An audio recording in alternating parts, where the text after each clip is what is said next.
আসসালামু আলাইকুম। আজকে 21শে মে।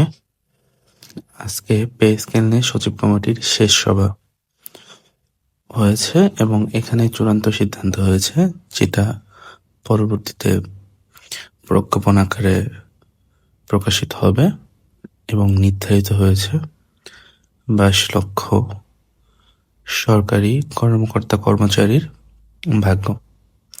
তো আমরা দেখে নিই কি কি সিদ্ধান্ত হলো। এটি মূলত যুগান্তরের একটি নিউজ। সবশেষে কি কি সিদ্ধান্ত হলো, চলুন আমরা দেখে নিই সিদ্ধান্তটিকে। আমরা ওয়েবসাইটে ঢুকে গেলাম। পে স্কেল নিয়ে সচিব কমিটির সভা শেষ। কি সিদ্ধান্ত হলো? নবম জাতীয় পে স্কেল নিয়ে সচিব কমিটির ডাকা সভা শেষ হয়েছে। বৃহস্পতিবার 21শে মে সকাল 11টায় সচিবালয়ে যে বৈঠক শুরু হয়েছিল সেটি দুপুরে শেষ হয়। তাৎক্ষণিকভাবে তারা সংবাদ সম্মেলন করে কিছুই জানায়নি।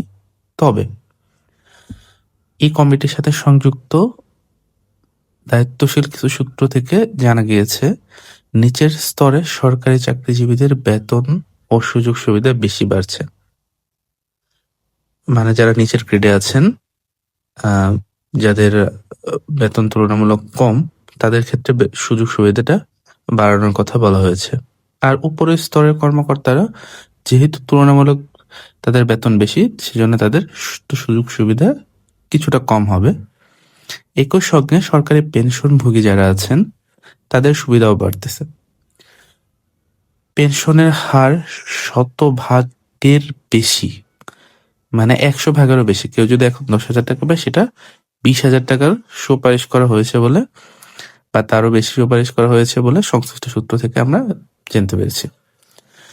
পে স্কেল সংক্রান্ত কমিটির দায়িত্বশীল এক কর্মকর্তা জানান, নিম্ন ও মধ্যম স্তরের কর্মচারীদের বেতন বৃদ্ধির হার নতুন পে স্কেলে তুলনামূলক বেশি রাখার বিষয়ে আলোচনা হয়েছে।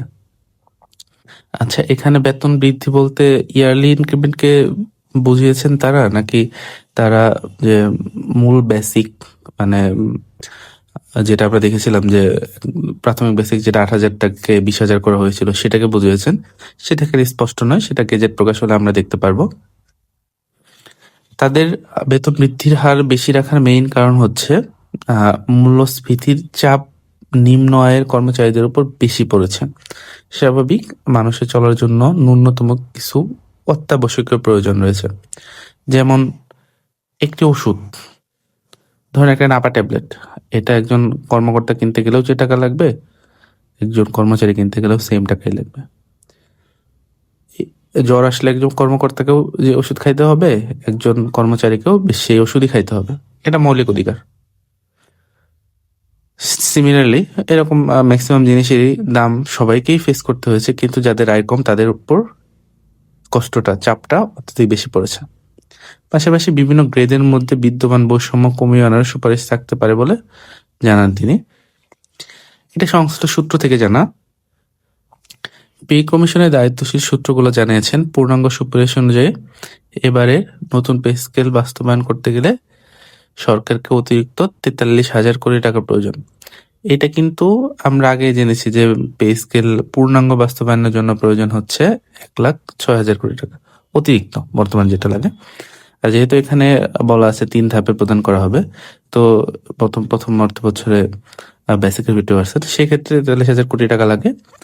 তবে যেহেতু 10% মহার্ঘ ভাতা বিদ্যমান রয়েছে এবং 10ম থেকে 20তম গ্রেডে এটা 15%, তো সেটা যেহেতু পে স্কেল কার্যকর হওয়ার সাথে সাথে আর মহার্ঘ ভাতার বা স্পেশাল বেনিফিটটার বিদ্যমান থাকবে না, এটা পে কমিশনের সুপারিশও ছিল, তাহলে এখানে যে 10 থেকে 15%-এর অতিরিক্ত টাকাটা সেটা লাগবে না।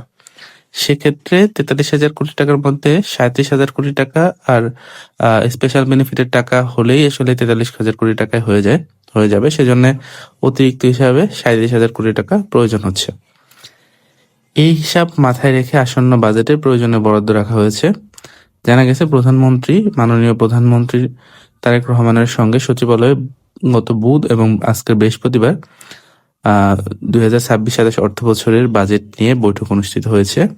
এতে নতুন বেতন কাঠামো বাস্তবায়নের বিষয়টি আলোচনায় হয়েছে। নবম পে স্কেলের আওতায় শুধু প্রশাসন ক্যাডার নয়, কারণ পে স্কেলটা আসলে শুধু প্রশাসন ক্যাডারের কর্মকর্তা যে পাবে তারা না, সবাই পাবে। যেমন সেই সাথে শিক্ষক, পুলিশ, স্বাস্থ্যকর্মী, মাঠ প্রশাসন, বিচার বিভাগ সবাই যেহেতু অন্তর্ভুক্ত থাকবেন, তো সকলকে নিয়ে আসলে এটাই করা হয়েছে। স্বায়ত্তশাসিত, আধা স্বায়ত্তশাসিত প্রতিষ্ঠান কর্মীর ক্ষেত্রে ওদের সেম নির্দেশনা রয়েছে, কারণ তারাও জাতীয় পে স্কেলের আন্ডারে বেতন পান। এক্ষেত্রে চূড়ান্ত সিদ্ধান্ত সুপারিশ অনুমোদনের পর জানা যাবে। পুরগঠিত কমিটির বৈঠকে সুপারিশ চূড়ান্ত হওয়ার পর তা প্রধানমন্ত্রীর কার্যালয়ে পাঠানো হবে। আজকে যে ফাইনাল সভাটা হয়েছে, এটার যেহেতু তারা একটা চূড়ান্ত সিদ্ধান্তে এসেছে, এটাই প্রধানমন্ত্রীর কার্যালয়ে পাঠানো হবে। তারপর প্রধানমন্ত্রী অনুমোদন দিলে সেটা নিয়ে অর্থ মন্ত্রণালয় প্রজ্ঞাপন জারি করবে। তারপরেই বাস্তবায়নের কাজ শুরু হবে। ইতিমধ্যেই মাননীয় অর্থ পরিকল্পনা মন্ত্রী আমির খসরু মাহমুদ সোমবার জানিয়েছেন গণমাধ্যমকে 1 জুলাই থেকেই বেতন কাঠামো বাস্তবায়ন হবে। অর্থনৈতিক অবস্থা যদিও খারাপ, জিডিপির তুলনায় রাজস্ব ব্যবস্থাও ভেঙে পড়েছে এবং সংগ্রহটা কম। এখন গুরুত্বপূর্ণ একটা বিষয় হচ্ছে, দেশের অর্থনৈতিক অবস্থা খারাপ, সেক্ষেত্রে বাজেট কিন্তু কমেনি। বাজেট 9 লাখ কোটি টাকা এখন। যেহেতু বাজেট বেড়েছে, সেই বাজেটের অর্থ থেকেই তো আলটিমেটলি কর্মকর্তা কর্মচারীদের বেতন দেওয়া হবে আর কি। বাজেট বৃদ্ধি পেলে সেখান থেকে অন্য খাতে ব্যয় না করে সেই বাজেটের টাকা তো কোনো না কোনো খাতে ব্যয় করা হবে অবশ্যই। সেটা যদি কর্মকর্তা কর্মচারীদের বেতন বৃদ্ধিতে ব্যয় করা হয়, সেক্ষেত্রে অর্থনীতির উপর খুব বাজে প্রভাব পড়বে এরকম বলে আপাতত আমার মনে হচ্ছে না। সেক্ষেত্রে যত দ্রুত সম্ভব এটাকে বাস্তবায়নের দিকে যাওয়াই সব থেকে সবার জন্য কল্যাণকর হবে বলে আমি প্রত্যাশা করি। ফলে অনেক কিছুই বাদ দিতে হচ্ছে, আমাদের কাটছাট করতে হচ্ছে। তার মধ্যে নতুন বেতন কাঠামোর দিকেও দেখতে হচ্ছে। সরকারি কর্মচারীদের জন্য 26-27 অর্থ বছরের শুরু থেকে, অর্থাৎ 1 জুলাই থেকে নবম পে স্কেল বাস্তবায়ন হবে। বাস্তবায়নের জন্য কর্মকর্তাদের ইতিমধ্যে নির্দেশনাও দিয়েছেন তারেক রহমান মাননীয় প্রধানমন্ত্রী। অর্থ মন্ত্রণালয়ের এক কর্মকর্তা জানিয়েছেন, আগামী বাজেটে নতুন পে স্কেলের জন্য বরাদ্দ রাখা হবে বলে এটি আমরা ইতিমধ্যে জানতে পেরেছি। তবে বেতন কমিশনের সব সুপারিশই এখন বাস্তবায়িত হচ্ছে না, কারণ আমরা জেনেছি বেতন কমিশনের সুপারিশের মধ্যে বেশ কিছু কাটছাট হবে।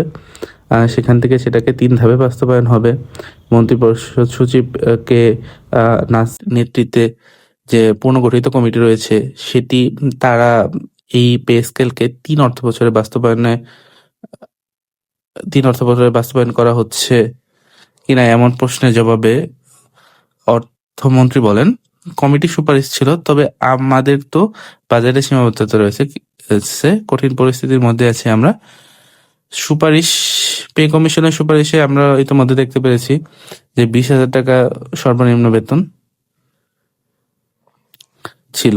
আবার একই সাথে এই সুপারিশে পেনশনভোগীদের জন্য সুখবর রয়েছে। সেখানে বলা আছে 20,000-এর কম যাদের পেনশন, তাদেরকে প্রায় 100% বাড়াতে হবে, বাড়ানোর প্রস্তাব রয়েছে। যাদের মাসিক বেতন 20 থেকে 40-এর মধ্যে পেনশনের হার, তাদের জন্য 75%, এবং যাদের 40,000 বা তার বেশি, তাদের ক্ষেত্রে সেটা 55% পর্যন্ত সুপারিশ রয়েছে। আগামী অর্থ বছরে এই খাতে কতটুকু বরাদ্দ বা সুবিধা কার্যকর হবে তা এখন পর্যন্ত চূড়ান্ত কাজ করা যায়নি। এছাড়াও নতুন পে স্কেলে 20টি গ্রেড এখনো বহাল থাকছে। এতে সর্বনিম্ন বেতন 8,250 থেকে বাড়িয়ে 20,000 টাকা করার প্রস্তাব হয়েছে, যেটা প্রায় 140%। অন্যদিকে সর্বোচ্চ বেতন যেটা 78,000 ছিল, সেটাকে বাড়িয়ে 1,60,000 টাকার সুপারিশ রয়েছে। এই ছিল আমাদের পে স্কেল নিয়ে শেষ যে মিটিং হয়েছে। সেখানে আসলে আমরা বুঝতে পারতেছি যে এক্স্যাক্টলি তারা কি সিদ্ধান্ত দিয়েছে সেটা আসলে জানাও যেমন সম্ভব নয়, গণমাধ্যমের পক্ষে সম্ভব নয়, কারণ অনেক কিছুই কনফিডেন্সিয়াল থাকে। আমরা দেখতে পেয়েছি যে লাস্টে যে পে স্কেল নিয়ে কাজগুলো হয়েছে সেটা খুবই গোপনীয়তা রক্ষা করে হয়েছে। তো দিন শেষে আসলে এটাই আমরা প্রত্যাশা করব যে এই পে স্কেল সকলের সমস্যার সমাধান নিয়ে আসবে, সকলের মধ্যে আর্থিক নিরাপত্তা নিশ্চিত করবে। আমার এই দৃঢ় বিশ্বাস রেখে এবং আপনাদেরকে ধন্যবাদ জানিয়ে আজকের সেশন শেষ করতে যাচ্ছি। এবং আপনারা যারা নিয়মিত পে স্কেল এবং সরকারি বিভিন্ন বিষয় সম্পর্কে আপডেট পেতে চান, তারা আমার পেজটি ফলো করে রাখতে পারেন। আমি চেষ্টা করব বিভিন্ন সময় আপনাদেরকে তথ্য দিয়ে সহায়তা করতে। ধন্যবাদ।